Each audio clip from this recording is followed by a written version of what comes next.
Bonjour à tous, une fois de plus. Je vais continuer avec vous dans cette formation avec l'exposé 5. À ce niveau, nous allons nous concentrer sur la formulation des choix stratégiques et le cadrage budgétaire. Je voudrais déjà signaler que pour ce qui concerne le coût et le cadrage budgétaire, on ne va pas trop rentrer dedans, puisqu'il y a un autre exposé qui reviendra sur la même question en rapport avec le plan régional de développement, pour éviter d'avoir à dire pratiquement la même chose, parce que la méthodologie c'est la même. Je préférerais développer ça de ce côté-là. Donc on va prendre juste quelques éléments sur le deuxième aspect, mais on va beaucoup s'appesantir sur le premier point qui est la formulation des choix stratégiques, qui est en fait l'élaboration de notre cadre logique de plan, donc du cadre logique de notre plan. Ok. Et dans cet exposé également, nous allons revenir un peu sur, on sera obligé à la fin de faire une petite escale sur la SND 30, pour qu'on ait une vue rapidement globale sur la question. Ok. D'abord, nous dirons que la formulation des choix stratégiques permet aux planificateurs d'opérer des choix de développement et de prioriser les actions à mettre en œuvre associées à des enjeux qui ont été préalablement identifiés. Donc, les choix qui sont opérés lors de cette étape sont adossés aux résultats du diagnostic participatif. Tout à l'heure, Willy, quand au cours de son exposé, il vous a parlé de la préparation du diagnostic participatif, diagnostic territorial, des différents diagnostics, DIC, DERC, DNV, etc. Donc, cette étape-ci vient après qu'on ait fait tous ces diagnostics et qu'on ait consolidé les données. Parce que quand vous avez le DIC, vous avez le DERC, vous avez le DNV, vous avez une série de problèmes que vous avez identifiés. Certains au niveau de l'institution communale, certains au niveau de l'espace urbain, certains au niveau des villages ou des quartiers, et qui se ressemblent. À un moment donné, il faut donc les mettre en commun pour avoir une vision globale de la situation de notre territoire. Donc vous n'allez pas dire un même problème, trouver une formulation pour la ville, une formulation pour les villages, quand vous êtes dans un même secteur. Donc,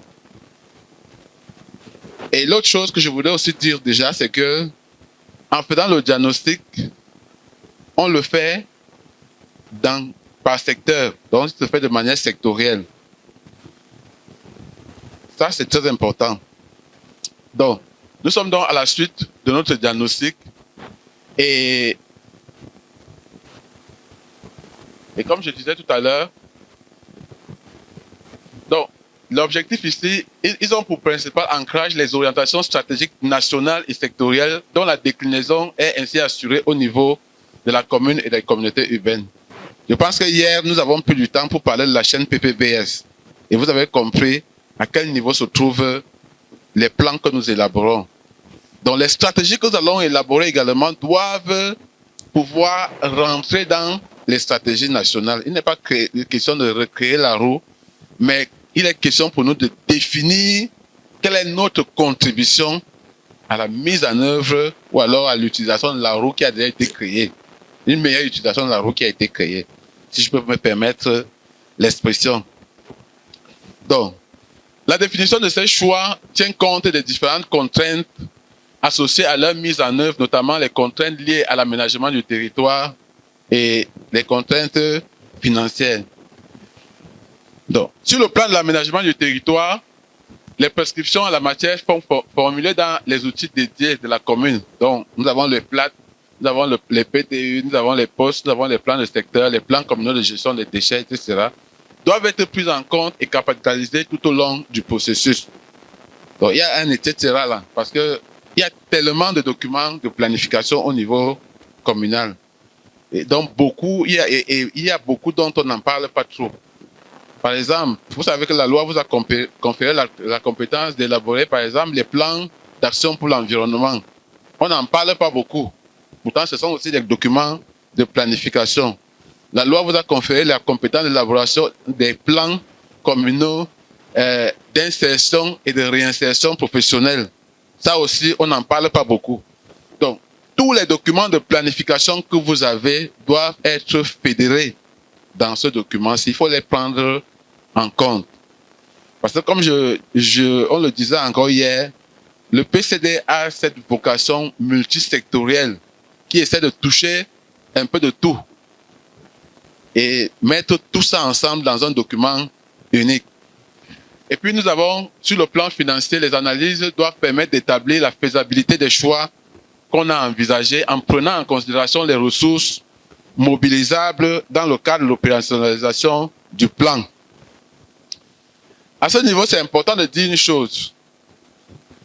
Quand nous faisons la planification, à l'étape planification, on ne réfléchit pas trop en termes de ressources. On ne réfléchit pas trop en termes de ressources. Mais on regarde d'abord quels sont les problèmes de développement que nous rencontrons dans notre territoire. Mais la planification, dans tous les documents de planification, vous allez voir qu'il y a toujours des éléments de programmation qui sont dedans. Et quand on passe aux éléments de programmation, on est obligé à un moment donné de regarder aux questions, de s'interroger sur les questions de ressources mobilisables. OK. Donc, le schéma, s'il nous donne de manière assez synthétisée les étapes que nous devons suivre ici. Donc, l'objectif est de définir les objectifs de développement de la CTD, de définir et prioriser les actions à mettre en œuvre associées aux enjeux préalablement identifiés. Assurer l'alignement vertical et horizontal avec les autres outils de planification. Des choses qui sont assez importantes. Hier, quand on parlait de la SND 30, j'ai oublié de vous parler d'un principe important en planification, qui est le principe de subsidiarité. Je ne sais pas si quelqu'un ici dans la salle sait de quoi il s'agit quand on parle des questions de planification. En réalité, on en a parlé déjà. On a même donné les explications, mais on n'a pas utilisé le terme adapté. Il ne faut pas qu'en sortant d'ici, vous vous retrouvez avec des gens, vous dites que vous étiez en formation, on vous demande qu'est-ce que c'est que le principe de subsidiarité en planification et vous n'arrivez pas à y répondre. Qui a une idée sur la question?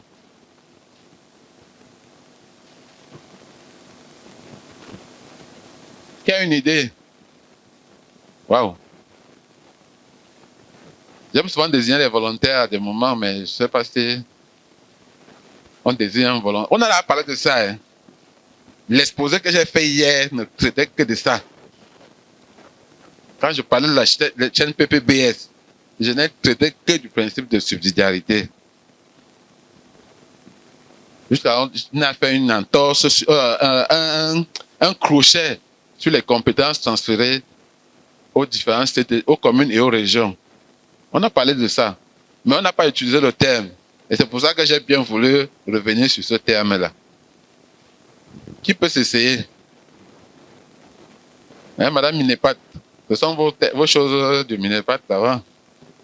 C'est vrai que tu parles beaucoup, mais aujourd'hui tu ne parles pas beaucoup. Pourquoi? Hein, ma mère? Ou bien l'autre là, c'est un peu trop fort. Oui, mon ami.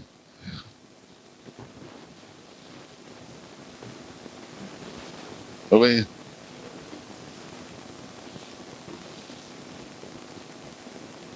Oui. Et à celle des régions, chacune a ses compétences, oui. Oui. Maintenant, quand on dit principe de subsidiarité, en rapport avec ce que tu viens de dire, et tu as oublié même par rapport aux compétences de l'État, l'État a gardé des choses qu'il fait lui-même. Quelqu'un d'autre ne peut pas faire ça à sa place.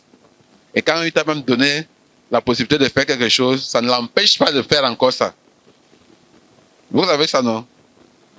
Ok, donc c'est parce que l'État vous a transféré une compétence que le jour où vous allez voir ne Minepat de venir sur le terrain, il est maître d'ouvrage d'un projet. Vous allez dire que non, c'est un problème. Non. Est-ce qu'on se comprend? Donc maintenant, en rapport avec ça, essayez d'expliquer ce qu'on appelle le principe de subsidiarité.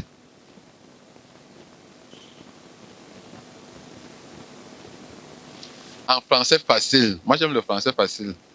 En français facile, quand on parle du principe de subsidiarité, c'est que chaque chose doit être faite au niveau ou alors au maillon où il peut être mieux fait, mieux réalisé.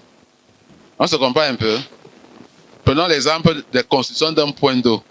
Vraiment, est-ce que Paul Biya a besoin de quitter Détoudi pour venir construire un point d'eau? Ou bien est-ce que le ministre de l'eau et de l'énergie a besoin de partir de Yaoundé? C'est bon? Oui, madame.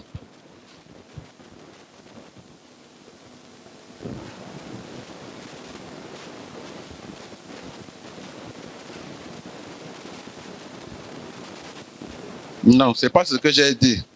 Qui peut dire ce que j'ai dit? Vraiment que vous avez bien suivi. Appel au hasard. Bam! Qu'est-ce qu'on a dit? C'est le hasard qui t'a désigné. Hein?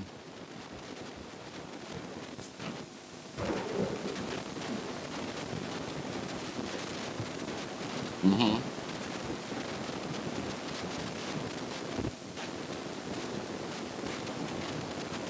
Pardon? Oui. OK. Donc, l'arbre à problème est par secteur. Quand vous sortez du diagnostic territorial, vous avez beaucoup d'arbres à problème dans un même secteur. À la fin, vous consolidez tout pour avoir un seul arbre à problème dans le secteur. Cet arbre à problème est la seule façon pour vous de présenter le problème dans votre territoire, dans le secteur concerné. C'est bon maintenant? Ok, donc voici un exemple, ce qu'on appelle un arbre à problème.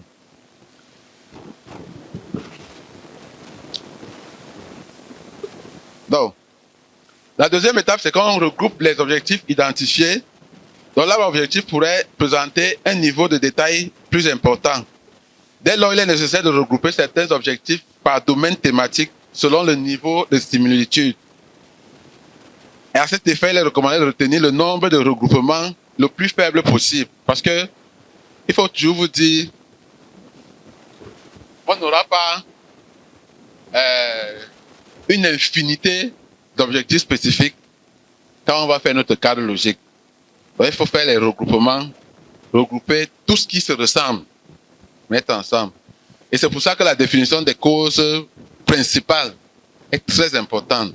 Quand vous les définissez bien, vos objectifs spécifiques aussi sont bien définis. De la SND 30 et des ODD. Toujours prendre ça en considération. La SND 30, c'est notre niveau de planification le plus élevé. Parce que c'est la déclinaison jusqu'à l'horizon 2030 de la vision. Donc on a pris la vision, on a découpé, on a dit pour 2030, voici les priorités. On doit arriver au moins à ce niveau-ci. On fait une évaluation, on réévalue. Ensuite, on va sortir le dernier morceau qui va nous amener jusqu'à 2035. Vous savez que c'est pour ça que ça a changé. Hein? On est parti de la stratégie de réduction de la pauvreté au document de stratégie pour la croissance et l'emploi. Ensuite, on est maintenant à la SND 30, et ainsi de suite. Mais la vision est toujours restée la même, non? Donc tout ça, ce sont les éléments de suivi et évaluation qui nous permettent de réorienter. Est-ce que nous sommes sur la bonne voie? Est-ce qu'en 2035, là, on sera déjà véritablement émergent? Okay. Donc il faut toujours prendre ça en considération. Maintenant, nous avons un nota bene. Donc la synthèse des problèmes doit se faire par secteur, comme pour répondre à votre question. Et pour la synthèse, on utilise l'arbre à problème afin de présenter de façon succincte les informations collectées. Pour ça. Pour élaborer un cadre vraiment logique, il est nécessaire d'approfondir les analyses des problèmes afin d'identifier au moins les causes de niveau 1, 2, 3, 4, ainsi de suite. Quand c'est bien fait, la suite va aller très vite. Maintenant, nous avons quelques petits concepts. On parle de stratégie depuis. Donc, la stratégie est l'organisation de l'action pour atteindre un objectif. Aussi simple que ça. Donc, une stratégie, en général, est constituée de plusieurs axes. Quand on dit les axes stratégiques, ce sont des chemins, ce sont des voies. Dans votre arbre à problème, vous pouvez définir un certain nombre d'axes stratégiques. Et c'est facile de les définir quand vous avez bien fait définir vos causes principales et vos causes secondaires, ainsi de suite. Un seul arbre à problème peut vous donner 2, 3, 4 axes stratégiques. Bien. Donc, on va avancer pour qu'on puisse avoir aussi un peu de temps pour faire un petit exercice par la suite. OK. Lorsqu'il est question de déterminer les axes stratégiques, il y a quelques considérations générales que nous devons retenir. D'abord, les axes stratégiques découlent des objectifs globaux de développement et constituent les principaux ensembles dans lesquels vont s'inscrire les actions à mener dans le secteur pour la période de planification considérée. Donc, à partir de l'arbre objectif ou du tableau des objectifs, il est possible de dégager les stratégies qui vont être mises en œuvre. Et pour atteindre les objectifs, les moyens concourant à un même objectif spécifique sont regroupés dans des sous-ensembles que nous appelons donc nos stratégies. Donc, un axe stratégique est donc le cheminement positivé qui relie une cause profonde, terminale ou fine, au problème central au travers des causes tertiaires, secondaires, primaires. Positiver veut dire ici qu'on a déjà transformé les causes en objectifs. OK. Donc, pour déterminer dans nos axes stratégiques, il est juste question de décider des objectifs qui est spécifique, qui est général, qu'il convient d'inclure ou alors d'exclure. Et outre l'examen de la logique, l'analyse des stratégies étudie aussi la faisabilité des différentes interventions. OK. Maintenant, comment on fait concrètement? Comment on fait concrètement? Vous avez, on va voir le cas logique tout à l'heure. Hein. Donc vous avez d'abord la vision, le but. Au sommet, c'est l'objectif. Le sommet. Ici, nous allons, pour le définir, il n'est pas lié à notre diagnostic immédiat. Il est lié au secteur, il est rattaché au secteur. Vous allez voir que dans la SND 30, j'ai fait un petit extrait là sur la SND 30 à la fin de cette partie, qui va vous montrer les piliers, les 4 piliers de la SND 30. Vous allez voir un peu, et il y a même un exemple que j'ai fait pour voir, que vous voyez un peu comment ça se présente dans la SND 30. Cette fois, si la SND 30 est un peu présentée comme, je vais dire quoi, comme la Bible, avec des versets. Vous comprenez un peu? C'est présenté comme la Bible avec des versets. On a pris la peine. Donc, dans un chapitre, on met un verset, ainsi de suite. Paragraphe tant. Tout ça là, c'est bien noté comme ça. Ça fait que vous pouvez facilement vous en servir dans les documents. Donc, la première chose, c'est que vous allez étant dans un secteur particulier, vous allez dans la SND 30 et vous prenez quel est l'objectif sectoriel qui est assigné à ce secteur. C'est ça que vous mettez là. Maintenant, pour votre objectif sectoriel stratégique, c'est-à-dire l'objectif au niveau de la commune, il suffit pour vous de transformer l'objectif. Non, est-ce que c'est sûr? Oui. Donc ici, transformer le problème central en objectif. Cet objectif. Oui, l'objectif. Donc il suffit pour vous de transformer le problème central, votre problème central, en objectif. C'est ça qui est votre objectif sectoriel stratégique au niveau de votre commune. Maintenant, pour chaque cause primaire du problème central, vous formulez un autre objectif. Là, ce sont des objectifs spécifiques. Est-ce qu'on se comprend? Hein? OK.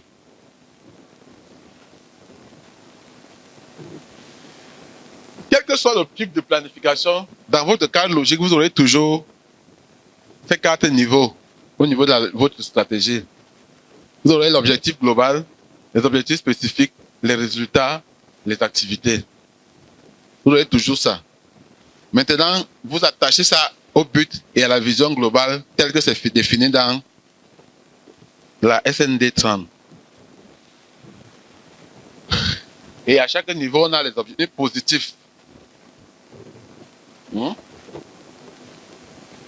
Si par exemple ici j'ai difficulté d'accès à l'eau potable, mon objectif ici peut être quoi? Par exemple,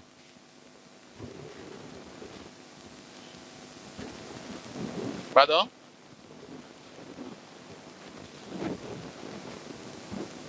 Difficulté d'accès à l'eau potable. Ça, c'est mon problème, par exemple. Oui, vous avez dit améliorer l'accès à l'eau potable. Nous sommes déjà dans une situation positive. Je vous avez dit quelque chose? Ok. Donc, c'est ce petit exercice-là simplement qu'on fait. Tout ce qui est négatif, vous ramenez ça en positif. Et il faut savoir que quand on formule les objectifs, on commence toujours par un verbe à l'infinitif. À l'infinitif. C'est différent des résultats. Parce que l'objectif, c'est une stratégie. C'est une orientation qu'on s'est donnée. N'est-ce pas? Et le résultat, c'est on se place. Donc, quand on formule l'objectif, on est au début ici. On dit, on va prendre la route C. Et quand on formule le résultat, on se dit qu'on est à placer là-bas. Donc, tout a été fait. Qu'est-ce qu'on aimerait voir? Est-ce qu'on se comprend bien? Donc, seuls les objectifs sont formulés avec des verbes à l'infinitif. Ce n'est pas le cas avec les résultats ou les activités. J'ai vu beaucoup d'erreurs de ce genre dans beaucoup de documents. Parfois, quand on crée un guide, on vous donne des orientations pour vous aider à identifier facilement des activités autres. Les gens se disent que c'est comme ça qu'on formule une activité. Ou bien c'est comme ça qu'on formule une tâche. Non. J'espère qu'on se comprend bien. C'est bon, Willy? Les 2 minutes là sont déjà passées. Donc je voudrais qu'on se mette en groupe et qu'on essaie de faire.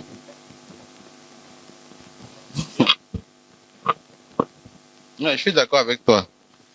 Maintenant, comme je l'ai dit tout à l'heure, il y a beaucoup de documents de planification.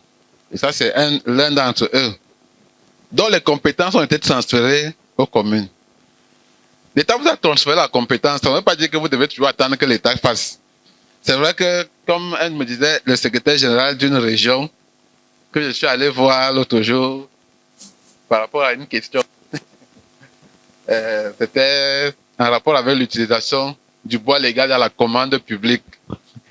Il m'a dit, c'est bien beau, j'ai vu l'arrêté, les ministres, 3 ministres sont assis, ils ont signé et autres. Mais le principe que toi et moi on connaît, c'est que quand l'État transfère une compétence, il envoie aussi la ressource qui va avec. Maintenant que celle-là est venue, où sont les ressources qui vous permettront de mettre cette compétence-ci en œuvre? Bon, c'est juste une petite parenthèse. On a trouvé, je lui ai montré exactement la faisabilité, comment ça se fait, pour que sur le plan pratique, comment on va y arriver. Mais c'est pour dire que l'État vous a transféré cette compétence. Le problème qu'on a dans les collectivités, c'est que même ce qu'on peut faire avec des ressources propres, qui n'est même pas très coûteux parfois, on est obligé d'attendre que l'État fasse d'abord. J'ai apprécié la proactivité de certains maires pour ce qui concerne les plans communaux de gestion des déchets. Dès qu'ils ont entendu que le concept était dehors, et il est dehors depuis longtemps, hein. Mais quand le PM a signé son arrêté et a dit que, dans l'arrêté, que la condition pour l'utilisation des droits d'assises, c'est d'avoir un plan communal de gestion des déchets, les gens se sont jetés dedans. Ils n'ont plus attendu que l'État vienne faire à leur place. On se comprend? Donc, les plans de gestion des risques, des catastrophes et autres, comme les plans d'action pour l'environnement, les plans d'insertion et de réinsertion professionnelle, tous ces documents de planification sectorielle et spécifiques là, dont les compétences vous ont été transférées, vous pouvez y mettre les ressources. Les compétences pour le faire existent. On se comprend? Les compétences pour le faire existent. Et comme je dis, souvent ça ne demande même pas beaucoup de ressources. Pour ça, ça ne demande pas beaucoup de ressources. J'ai vu des communes faire leur plan communal de gestion des déchets à 10 millions, d'autres le faire à 30 millions, d'autres le faire à 40 millions, selon les ressources qu'ils avaient. Et à la fin, ils ont le résultat qu'ils voulaient. Ils savent déjà que s'il faut faire la décharge, on va la placer là-bas. S'il faut mettre notre station d'épuration, ce sera à tel endroit. S'il faut associer les populations à la précollecte, voici comment on va faire, ainsi de suite, tout ça là. Vous voyez?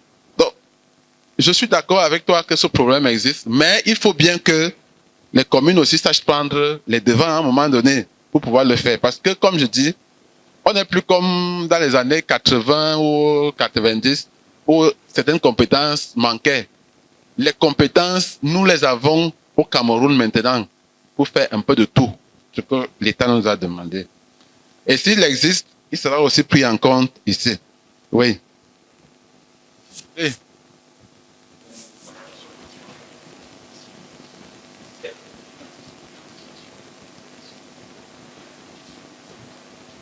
Je suis d'accord avec vous sur ce que vous avez dit. Mais là où nous ne sommes pas d'accord, c'est vers la fin là. Vous voyez, là vous parlez des ressources. Moi, je vais dire une chose. Peut-être beaucoup ne vont pas aimer. C'est vous, les communes, qui avez amené les services fiscaux à faire les réformes qu'ils ont fait là. Moi, depuis 2010, j'étais cadre au PNDP. J'ai accompagné les communes. J'ai commencé avec des communes qui avaient les comptes administratifs de 4 millions. En 2010, il y avait des communes comptes administratifs. À la fin de l'année, c'est 4 millions qu'ils ont eu comme ressources. Je peux donner les noms des communes, mais bon, c'est l'histoire. Beaucoup, dans la région de l'Est, il y en avait au moins 5 comme ça là. Oui. J'ai dit 4 millions comptes administratifs à la fin d'une année. Nous avons fait recruter les gens. Quand le PNDP disait à l'État, il faut donner les ressources aux communes, on disait les communes n'ont pas la capacité de gérer les ressources. On a fait recruter un personnel que nous avons formé. Beaucoup sont déjà là aujourd'hui, les SG, les RM et autres. C'était un combat pour qu'ils entrent même, parce que ceux qui étaient là ne voulaient même pas qu'ils entrent. Parce qu'on est venu avec des diplômés, des hauts cadres qu'on a introduits dans les administrations où le SG avait parfois le niveau 3e ou bien le niveau CEP. On avait ça dans les communes. Hein. Oui. Le RM, c'était un agent, c'était le percepteur de la localité qui gérait les ressources de la commune parce que il n'y avait personne capable de le faire au niveau de la commune. On a bataillé comme ça là. Tout ce que vous voyez comme réforme aujourd'hui sont les résultats probants et palpables du PNDP que nous avons eu sur le terrain. Et vous le savez. Maintenant, on a travaillé, on a essayé avec les ressources, on a fait les premiers transferts, donné les allocations aux communes, on les a accompagnés. Ça a donné le résultat que ça a donné. On a dit à l'État, voici les résultats que nous avons donné les ressources avec un minimum d'accompagnement, voici ce qu'on a eu. L'État peut donner. On a eu les premiers transferts à la suite de ça. Ainsi de suite, jusqu'à ce qu'on est arrivé au moment où toutes les communes aujourd'hui gèrent les cartons qui étaient réservés aux sectoriels, aux délégués départementaux, aux délégués régionaux, aux gouverneurs et aux préfets. Vous avez ça dans les communes. La commune la plus faible, j'ai accompagné beaucoup de communes, que ce soit dans les budgets, programmes, dans beaucoup d'aspects. Aujourd'hui, la commune beaucoup de communes aujourd'hui, on vous dit seulement les CAC, les CAC, les CAC. Alors que localement, vous aviez la possibilité de gérer beaucoup de choses qui étaient gérées, on ne voyait même pas. Et c'est pour ça que ce sont les arguments comme ça que les services des impôts ont utilisés pour amener devant. Et ils ont réussi à récupérer tout. Aujourd'hui, même l'OTVP, on a même supprimé ça. Même comme il y a des contribuables qui continuent par réflexe venir à la commune payer. Et quand ils arrivent avec l'argent, vous pouvez leur dire que, gars, la loi n'est plus d'accord avec ça. La loi a supprimé ça. Vous prenez quand même encore la ressource. Mais c'est pas bien. Parce qu'après, les services des impôts vont leur mettre la pression et ils seront obligés de repayer encore. Donc je pense que à ce niveau, on est obligé, on va faire avec des choses telles qu'elles sont.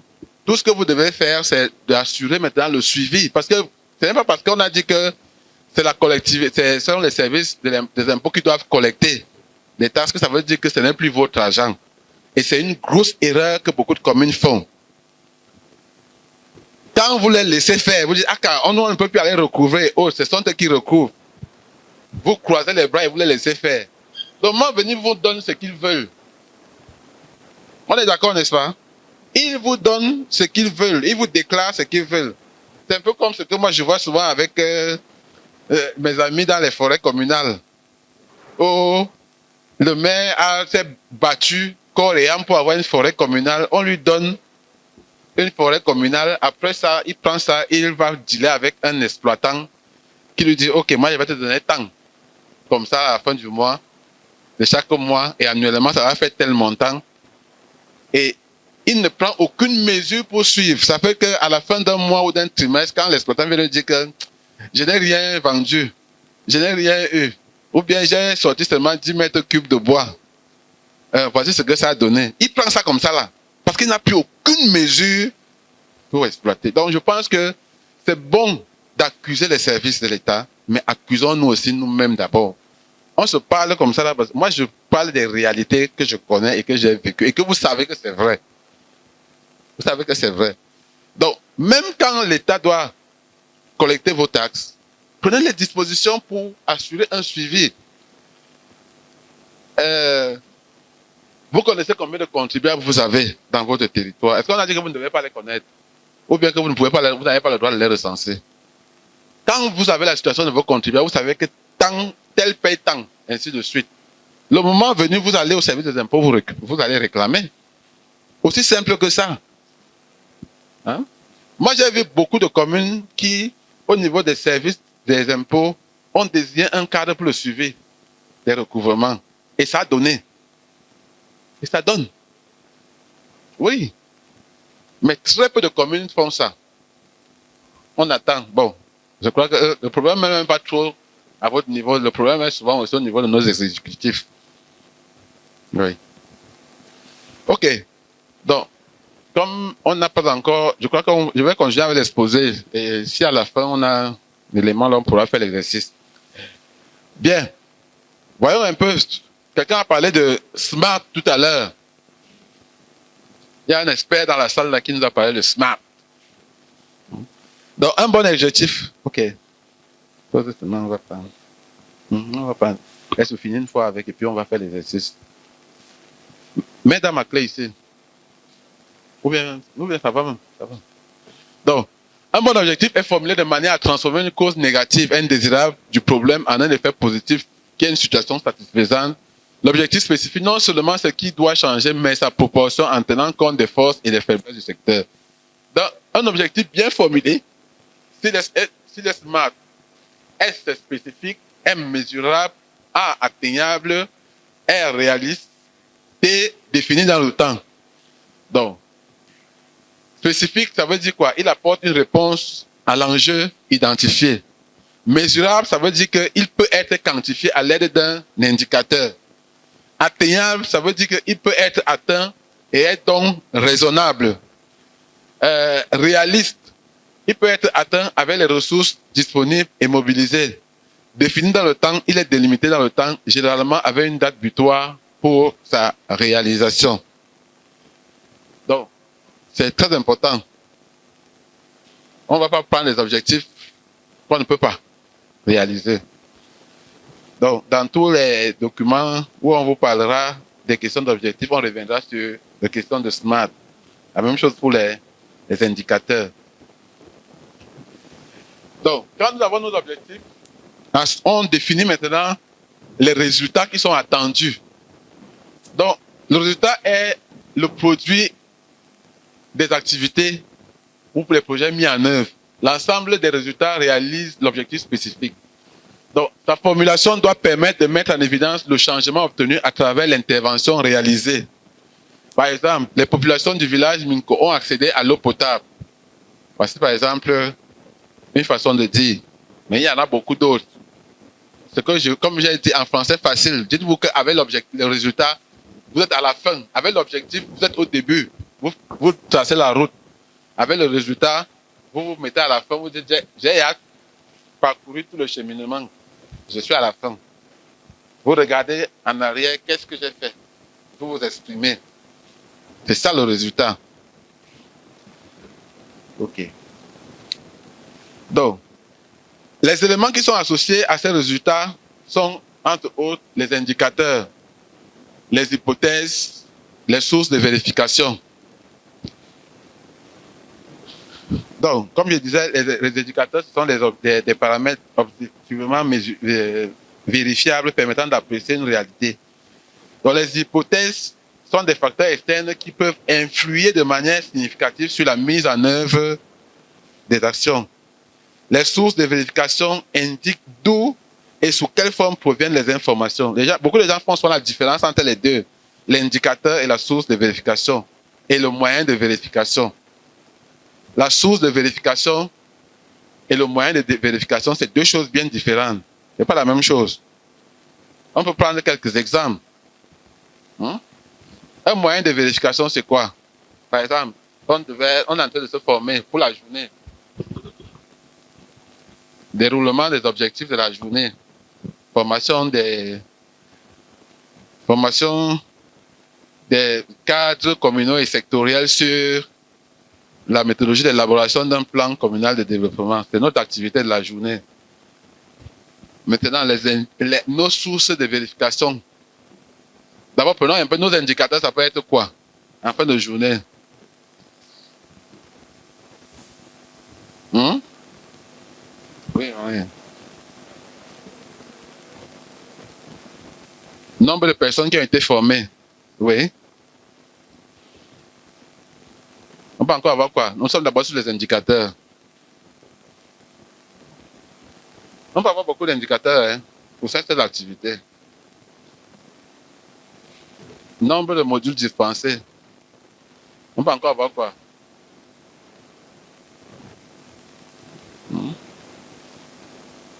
Nombre de femmes formées. Vous aimez bien ça, non? Les amis du genre. Donc, quand vous dites seulement qu'on a un nombre de personnes formées, beaucoup de gens ne sont pas encore avec vous. Quand vous avez dit nombre de femmes formées, là, on vous prête une oreille attentive. C'est un indicateur. Maintenant, on a les indicateurs. Prenons les sources de vérification. Ça peut être quoi? Le rapport de la réunion. Oui. Fiche de présence. Des photos. Maintenant, le moyen de vérification, ça peut être quoi?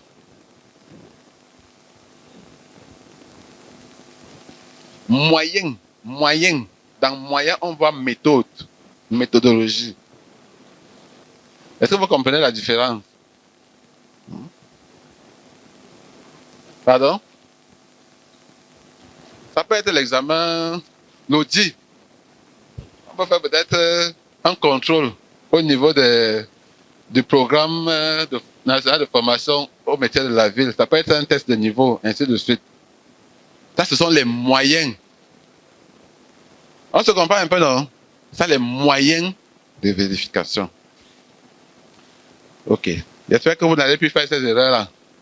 Vous allez mettre les indicateurs à la place des sources de vérification et les sources de vérification à la place des moyens de vérification. Non. Votre cadre doit être logique. OK. Ensuite, nous avons les activités. Donc, une activité, c'est un ensemble de tâches cohérentes nécessitant des ressources humaines, financières et matérielles pour la production d'un bien ou d'un service. C'est ça, généralement. Dans certains cas, on dit que c'est un projet. Oui. Mais je vais attirer votre attention sur une chose. Et le problème, à un moment donné, on n'a pas encore harmonisé ces choses-là entre les questions de planification et les questions de budgétisation. Parce que quand vous êtes dans la planification, ce qu'on vous appelle activité, c'est en fait votre projet. Mais quand vous allez quitter de la planification, vous arrivez sur les questions de programmation et de budgétisation. Ce qu'on va vous appeler activité, c'est un ensemble de tâches. Là, c'est toujours bon. Mais ce qu'on vous appelle tâches, c'est ce que nous avons appelé projet, ici dans notre cadre logique. Donc, il faut bien faire la différence entre ces choses-là. Donc là, nous sommes encore sur la planification. Vous adoptez l'appellation et la terminologie qui est utilisée là-dedans. Dans les documents de planification, on n'utilise pas le tâche quand on est au niveau du cadre logique. On se comprend, non? OK. Donc, voici un exemple. Voici comment nous présentons un cadre logique. Si le temps nous permettait, on pouvait aussi faire un exercice sur la question. Donc, nous avons ici notre stratégie d'intervention. Vous la voyez? Avec les différents niveaux. On a la vision, le but au niveau supérieur. La formulation, c'est que vous prenez l'objectif macroéconomique sectoriel national. Vous le tirez de la SND 30. Il a fait ça de manière à ce que ce soit digeste pour tout le monde. N'importe qui pense ça, il peut s'en sortir pour remplir un cadre logique. N'est-ce pas? Objectif global, c'est votre objectif du secteur au niveau communal. Donc, transformation du problème central en objectif. C'est ça que vous mettez ici. Objectif spécifique, donc découle de la transformation des causes principales du problème en objectif. C'est ça que vous mettez là. Vous pouvez avoir 1, 2, 3 objectifs spécifiques.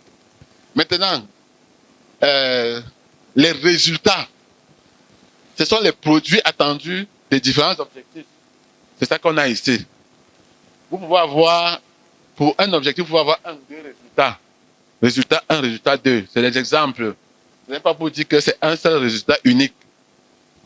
On se comprend, non? Selon que vous êtes inspiré, vous pouvez développer pour avoir 1, 2, ainsi de suite.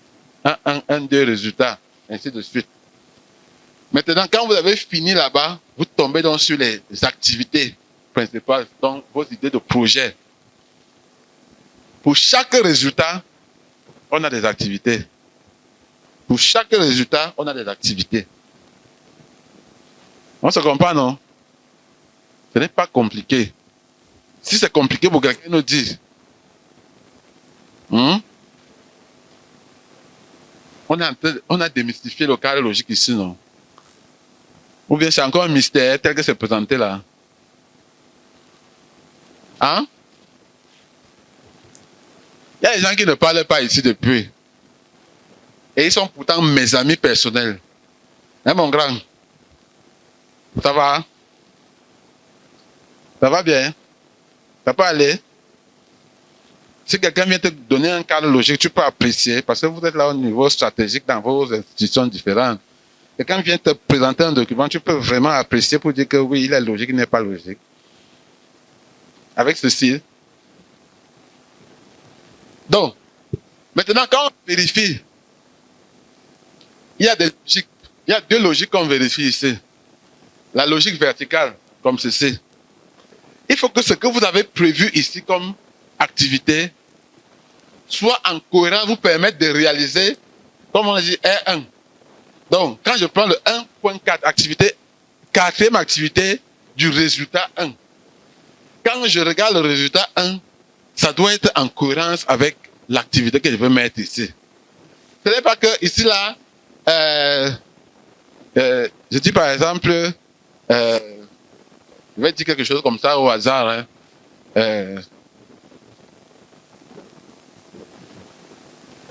Les points d'eau, par exemple, 10 points d'eau ont été construits dans la collectivité.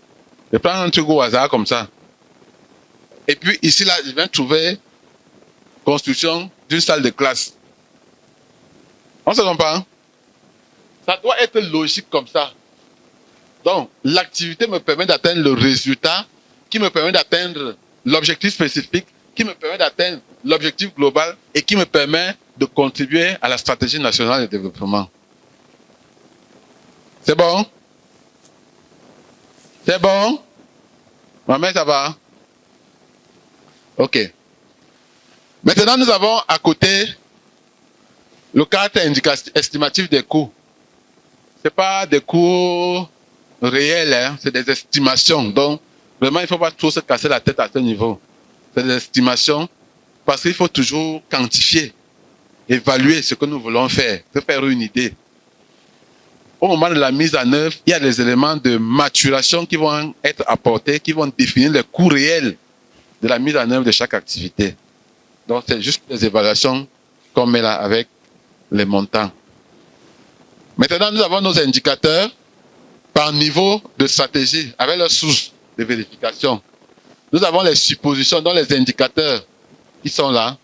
Indicateurs des suppositions et des sources. On a ça là-bas. C'est aussi simple que ça. Pas compliqué du tout. Donc,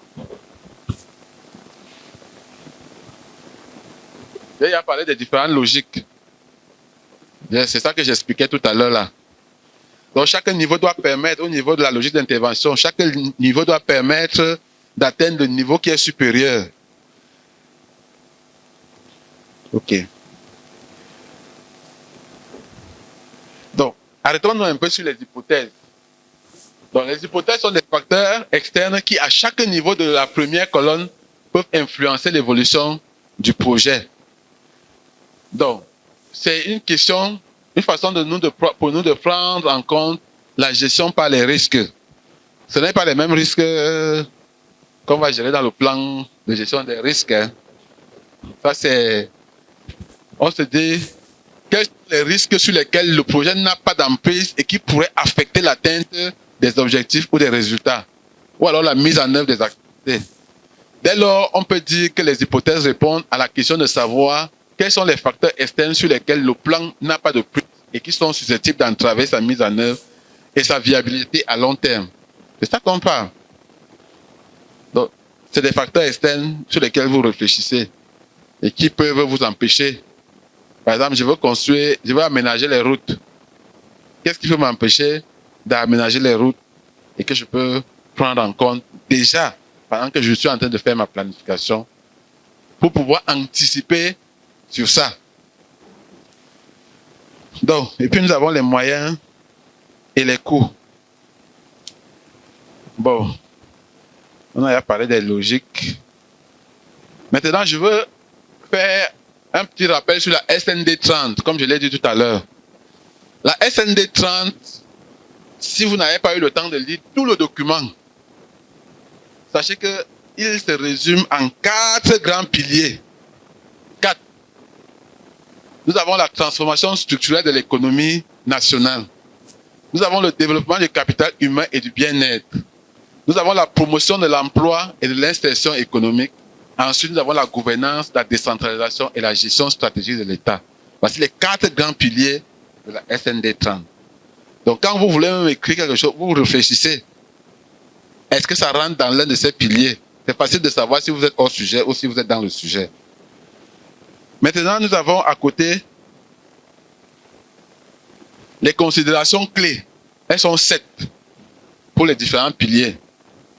Avec les 2 trucs que je vous ai affichés là, ça fait que vous avez une maîtrise de votre SND 30. Pour la mise en route de la SND 30, les considérations clés sont définies sont les suivantes. 1. Porter la part des ressources transférées aux collectivités territoriales décentralisées à au moins 15% des recettes de l'État. Ça, ce n'est pas votre responsabilité là-bas. C'est les tontons qui sont chargés de gérer l'autre là. Porter à au moins 60% la part de la commande publique en biens et services produits localement. Là, vous pouvez contribuer. C'est ça, non? On parle de plus en plus de la politique d'import-substitution. C'est de ça qu'il s'agit. Achever tous les projets en cours et finaliser toutes les modalités de mise en service complet des infrastructures issues des grands projets de première génération. Si vous en avez aussi, et si ça vous concerne, vous apportez votre contribution. Privilégier dans la réalisation des grands projets les approches en projet financé et partenariat public-privé. Si vous arrivez dans la ville de Bertois, pour ceux qui y étaient, je crois qu'il y a le responsable l'un des maîtres d'œuvre de la communauté urbaine de Bertois, ici dans la salle. Beaucoup de gens, quand ils sont arrivés, ils arrivent à Bertois, ils se demandent quel est le miracle qui a été fait pour qu'en 4 ans, la ville ait changé comme ça. Ça a vraiment changé. Hein? Si vous voyez les photos de Bertois en 2020 et les photos de Bertois maintenant, vous aurez l'impression que peut-être on a fait 10 ans ou 20 ans pour faire tout ça là. Mais on a un maire visionnaire qui est arrivé et qui a su valoriser le partenariat public-privé. J'en parle parce que c'est un ami à moi et je sais. Ouais. Ce n'est pas que la communauté urbaine de Bertois a de l'argent plus que tous les autres. Elle n'en a même pas beaucoup. Mais la grande partie de ce que vous voyez dans la ville est le résultat des partenariats publics-privés. Je prends l'exemple du spa qui est là, que le gouverneur a inauguré la dernière fois. Vous croyez que c'est la communauté urbaine qui a construit avec ses ressources? Non. C'est le partenariat public-privé qui a permis à Bertois d'avoir un spa. Une très belle œuvre architecturale. Donc, il faut avoir tout ça à l'esprit quand vous faites définissez votre stratégie. Donc, finaliser la réforme foncière, ce n'est pas à votre niveau. C'est vrai que vous avez la taxe foncière là, qui est une grande niche de recettes que l'État vous a donnée. Mais comme il y a beaucoup de considérations avec la paix sociale et autres, personne n'est très prêt à s'engager sur le territoire. Là. Parfois, les impôts vous sortent les lettres, vous arrivez à la maison, vous trouvez une lettre, on dit il faut aller payer un forfait. Si tu ne payes pas, si tu payes à partir de tel moment, il n'y aura pas de pénalité haute. Tu cours aussi, tu peux payer. Après, on oublie encore, l'année là passe. L'année d'après passe. Un autre jour, ils viennent encore, on vous donne encore un papier comme ça, il dit qu'il faut encore donner un peu comme ça là. Mais si tu le fais avant telle période, tu n'auras pas ceci. Donc, on a compris que c'est un terrain glissant sur lequel tout le monde ne veut pas trop se lancer, ainsi de suite. Mais c'est la responsabilité de l'État et ça fait partie des considérations clés de la SND 30 pour qu'on soit un pays émergent à l'époque, en 2035. Promouvoir l'émergence et le soutien des champions nationaux. Donner priorité à la maintenance des équipements et infrastructures existantes. Ça, chacun de vous est un acteur clé. J'ai vu beaucoup de communes qui n'ont pas compris que jusqu'à aujourd'hui, quand vous regardez le patrimoine des communes, d'abord, beaucoup n'ont même pas d'abord le fichier du patrimoine. Jusqu'à présent, hein, vous demandez à quelqu'un, même à certains cadres communaux, vous avez votre patrimoine, il est incapable de vous dire parce qu'il ne connaît même pas. Quand vous réalisez certaines infrastructures, l'État vous a donné l'argent pour réaliser. Vous êtes le maître d'ouvrage. On vous a donné ça parce que c'est pour vous, c'est votre patrimoine. Il faut pouvoir capitaliser tout ça. Et ensuite, s'assurer de la maintenance et de la gestion de tout ce qui a été fait. Donc, pour terminer, voici, j'ai un exemple ici. Bon, il y a un document comme ça, c'est un document entier. Je vais donner ça à Raïssa, elle pourra vous mettre ça dans les clés. C'était pendant les séances de travail. Comment aligner nos compétences aux orientations de la SND 30. Donc, vous prenez chaque compétence, vous essayez d'aligner autres. Comme je vous ai dit, la SND 30 est présentée comme, un peu comme les versets bibliques. On dit paragraphe 231, paragraphe 228, paragraphe 234, ainsi de suite.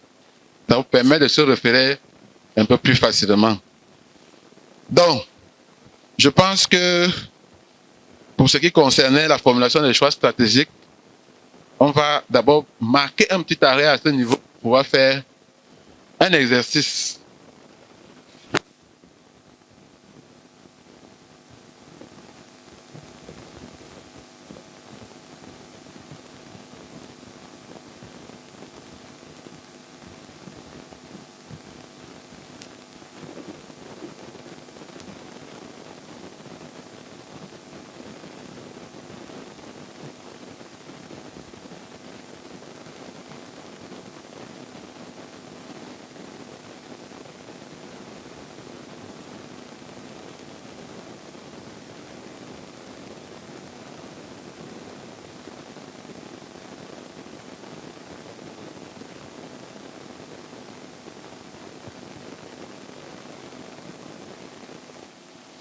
Bon, on va prendre deux groupes au hasard, n'est-ce pas? Je vois quand même le groupe C. Ils ont quand même dessiné un arbre. On peut gérer chez vous, non? Et on va encore prendre quel groupe? Le groupe C. On peut aller, non? Ok. Donc vous venez, on commence par les premiers seront les derniers les premiers. Qui a gagné l'élection ici, les élections locales sur la table ici? Ah. Ok. Donc vous nous présentez rapidement ce que vous avez fait, les difficultés que vous avez rencontrées. Donc vous nous présentez juste ce que vous avez fait comme travail. Ah, hein? Oui, on peut coller. On peut coller au mur là-bas.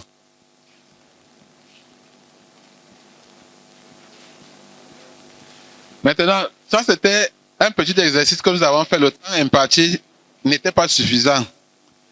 Vous allez le refaire à la maison le soir. Maintenant, toujours dans les mêmes groupes. Hein. Donc, on va finir l'atelier. Mais vous allez le faire en allant plus loin. Ça veut dire qu'avec le même arbre à problème, vous allez bien développer votre arbre objectif. Vous avez toute la soirée pour le faire. Et avec la matrice du cadre logique, vous remplissez. Comme ça, le matin, vous allez nous présenter ce que ça a donné. C'est mieux, non? Vous aurez un peu plus de temps dans la soirée. Pardon? Vous n'aurez pas le... Pardon? Vous dites?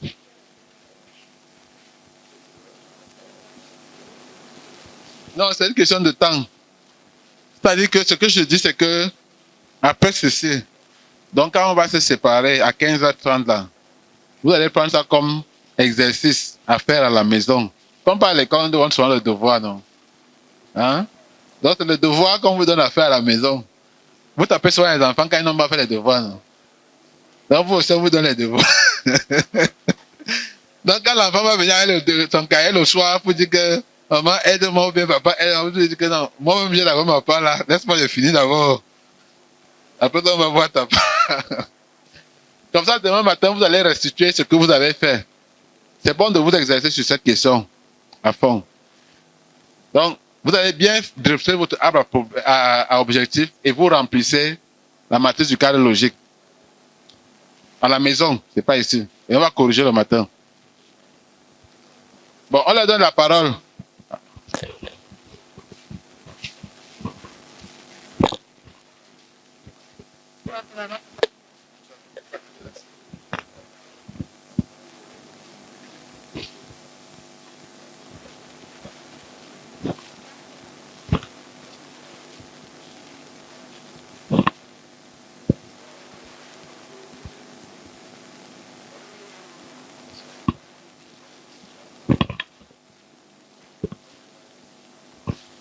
Bon.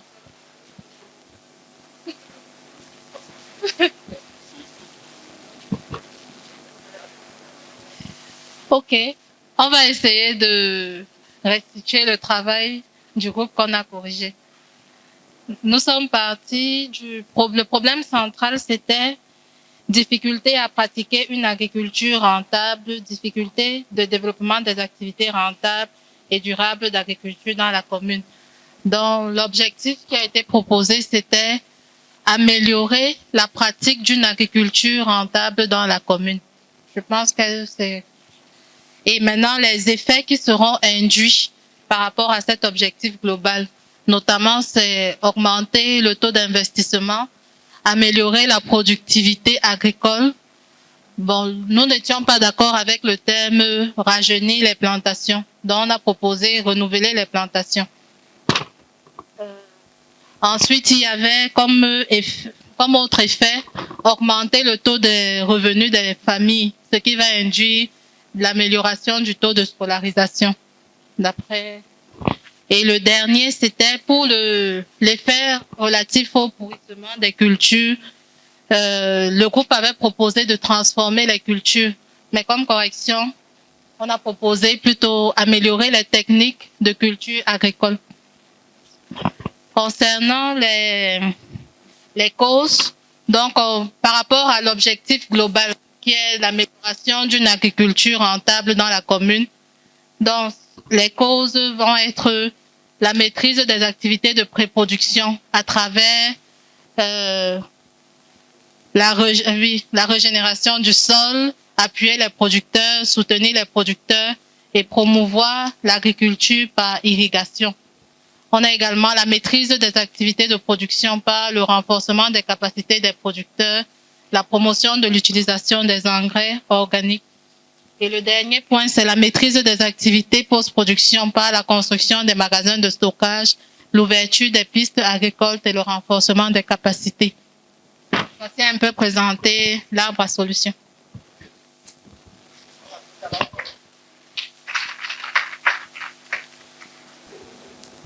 Oui, en ce qui concerne cette lecture, nous avons pour premier point régénérer le sol, appuyer les producteurs, soutenir les producteurs, et qui doit renvoyer dans le cas de maîtriser les activités de pré-production. Bon, nous pensons que justement à ce moment, il y a une logique. Oui. Et le second point, justement, il s'agit de maîtriser les activités. Bon, en dessous, nous avons renforcé les capacités des producteurs, promouvoir l'utilisation des engrais organiques. Je pense que ces deux points, justement, renvoient à la maîtrise des activités de production. Et en ce qui concerne le point maîtriser les activités post-production, en dessous, nous avons construit justement un magasin, ouvrir les pistes agricoles et renforcer justement les capacités. Et à notre niveau aussi, nous pensons que c'est tout à fait logique. Oui.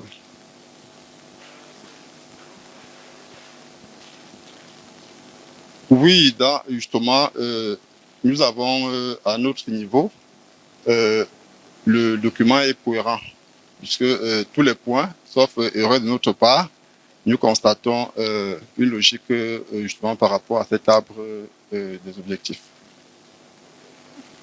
Sauf erreur contraire des chers collègues. Bon, c'est notre avis.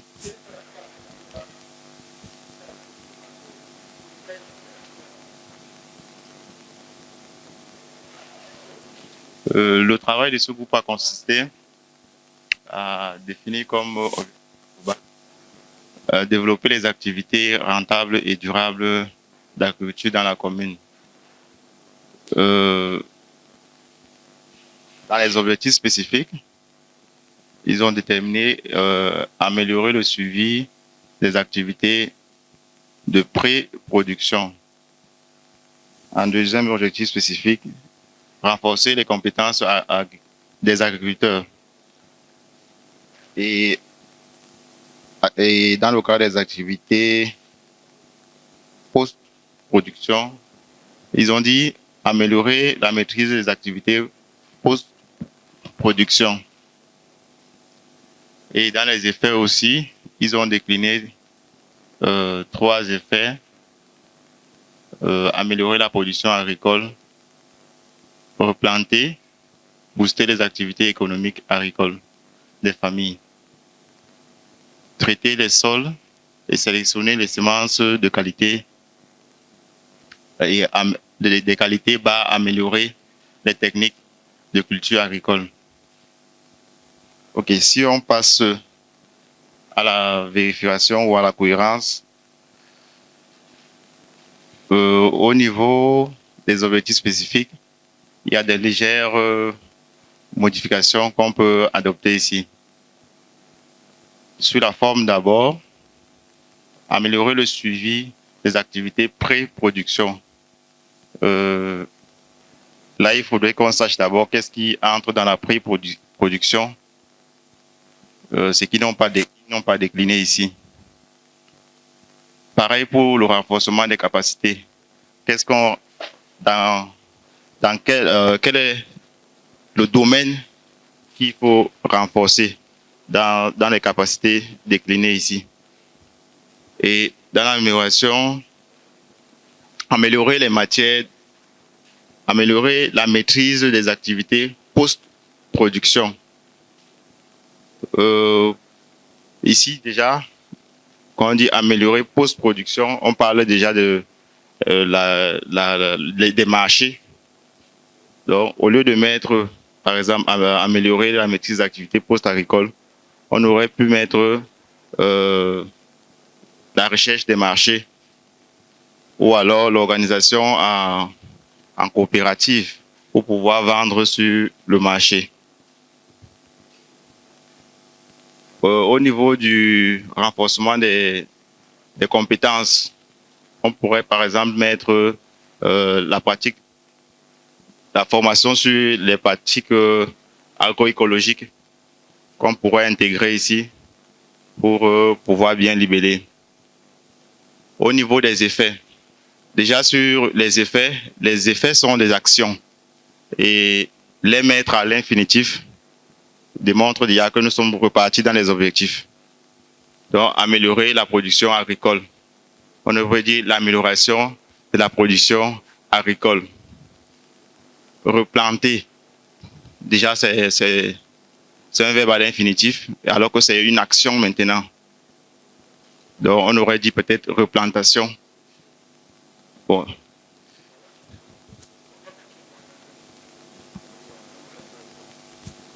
En fait, à ce niveau, selon ce que vous avez dit, si j'ai bien retenu, l'objectif global et les objectifs spécifiques sont déclinés à l'infinitif, sont écrits à l'infinitif.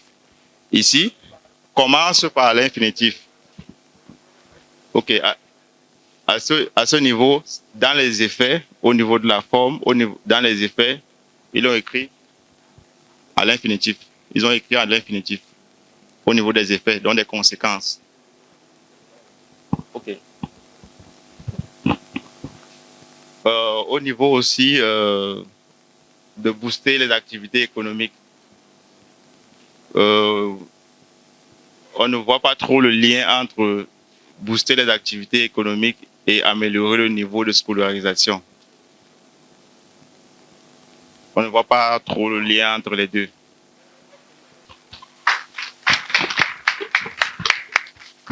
Est-ce qu'on peut dire que la compétence à ce niveau est acquise? Moi, je suis un grand acteur de la formation professionnelle. Est-ce qu'on peut dire que la compétence est acquise? OK.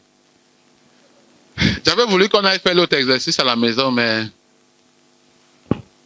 apparemment, il vaut mieux qu'on le fasse ici. On va encore se donner un peu de temps pour essayer le deuxième exercice, toujours sur la question. Ça fait qu'on n'aura pas de devoir à faire à la maison. Hein? Parce que moi, j'ai proposé, mais comme il y a certains qui font le ramadan le soir, certaines mamans qui doivent aller préparer d'abord, et ainsi de suite. Alors, tu peux me débloquer l'ordinateur là?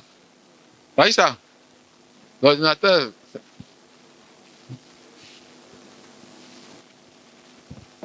Bon, pendant que la machine démarre, l'exercice que nous allons faire maintenant, c'est la suite de ce que nous avons déjà fait. J'ai vu quand même la logique dans les deux arbres objectifs qui ont été présentés. C'est déjà bon. Maintenant, vous allez partir d'un cran. Je vais vous donner la matrice du cadre logique. Vous allez enseigner les différents niveaux d'objectifs à l'intérieur. C'est vrai que pour ça aussi, ça devrait être bon qu'on vous donne la SND 30 que vous l'ayez avec vous pour pouvoir remplir l'objectif supérieur. L'exercice que nous allons faire tout à l'heure consistera à remplir cette matrice-ci.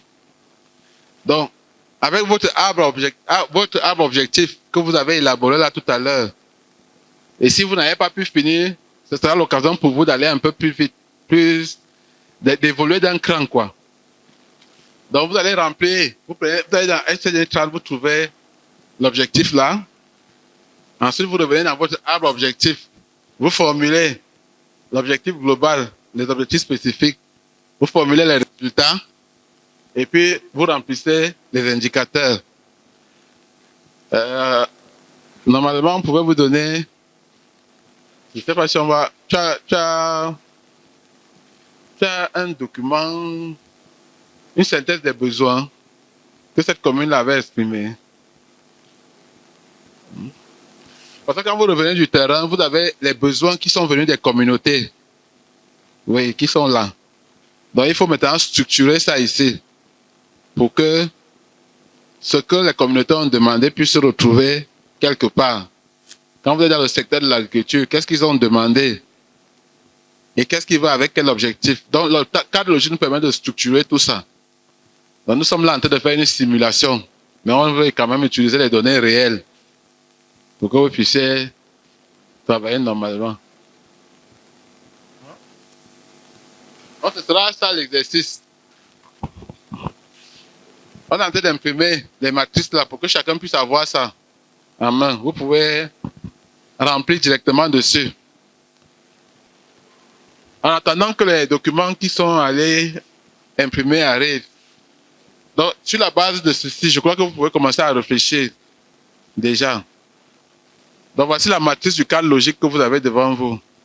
Vous avez reçu la SND 30 dans les téléphones. Nous sommes là dans le secteur de l'agriculture. C'est ça l'exercice, l'exemple d'arbre problème que nous avons eu, n'est-ce pas? Donc, vous allez dans la SND 30, vous faites l'extraction de votre vision globale pour ce qui concerne le secteur de l'agriculture. Vous notez déjà. Les groupes, c'est toujours les mêmes groupes hein, sur les tables. Donc, vous pouvez vous concerter sur ce que vous allez prendre qui est le mieux. Bon, commencez à travailler, s'il vous plaît. On se donne 20 minutes. 13h33, on arrête et on aura 7 minutes pour la restitution. 7 ou 10 minutes pour la restitution. Quand les fiches vont arriver, vous allez seulement remplir dessus. Et on pourra... Par rapport donc au travail qui nous a donc été donné, pour la formulation maintenant de différentes visions, indicateurs et sources, nous avons donc donné ici comme vision ou but sectoriel supérieur. Nous avons donc parlé on a donc parlé de accroître en qualité la production des produits agricoles afin d'assurer son autosuffisance alimentaire, d'approvisionner la demande croissante. La demande croissance des agro-industriels nationales en matière première agricole. Et nous allons donc continuer directement en parlant maintenant de l'objectif spécifique. J'ai sauté. Ok, de l'objectif global.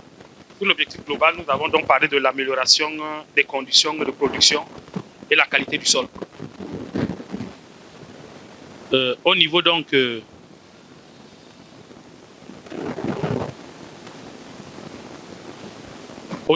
l'objectif spécifique, nous avons donc parlé de s'approprier donc des activités de pré-production, de maîtriser les activités de production et de maîtriser enfin les activités de post-production.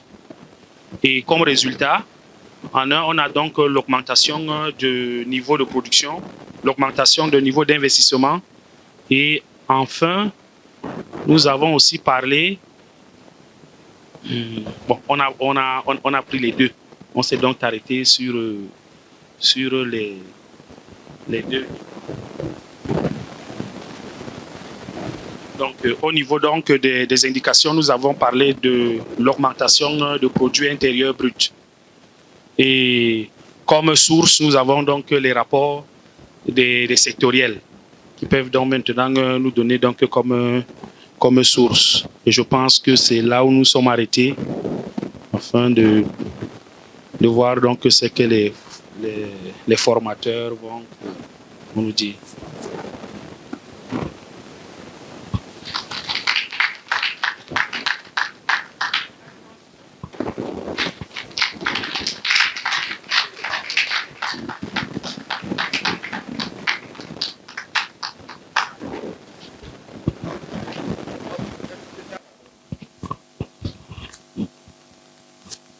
La vision ici, c'est promouvoir une agriculture rentable en modernisant les pratiques agricoles, en améliorant les rendements et en garantissant la sécurité alimentaire tout en préservant l'environnement tout en préservant l'environnement pour page 48 de la SND 30, développement et production agricole, qui confère pilier 1 de la SND 30, transformation structurelle de l'économie. L'objectif global ici est d'améliorer durablement la production agricole et les revenus des agriculteurs de la commune à travers l'adaptation des techniques agricoles modernes et écologiques.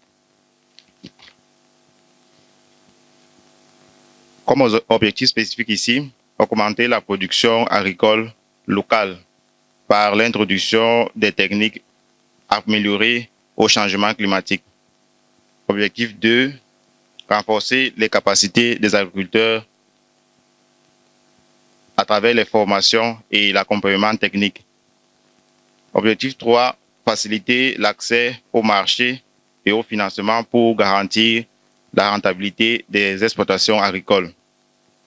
Comme indicateur de performance, le taux de rentabilité les taux de rentabilité des productions agricoles augmentés, les agriculteurs formés, le taux d'accès au financement et la surface agricole exploitée avec les techniques durables.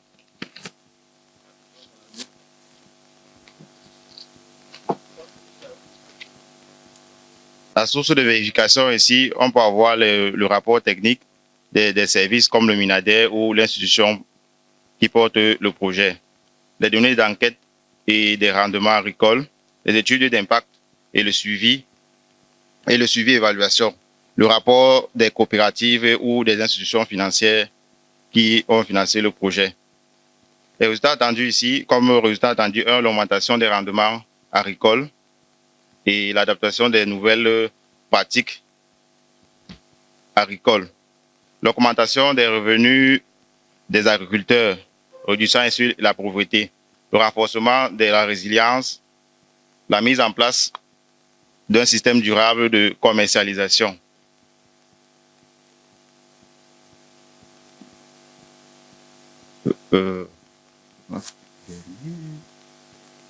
Ok. L'activité principale ici. L'activité principale 1, la formation et la sensibilisation des agriculteurs. Activité 2, la mise en place des infrastructures agricoles comme l'irrigation, les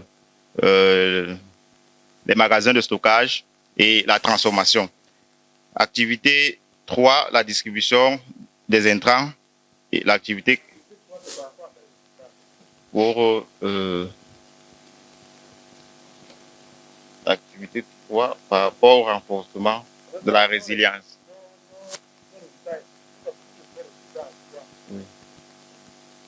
Et en dernière position, le suivi et évaluation.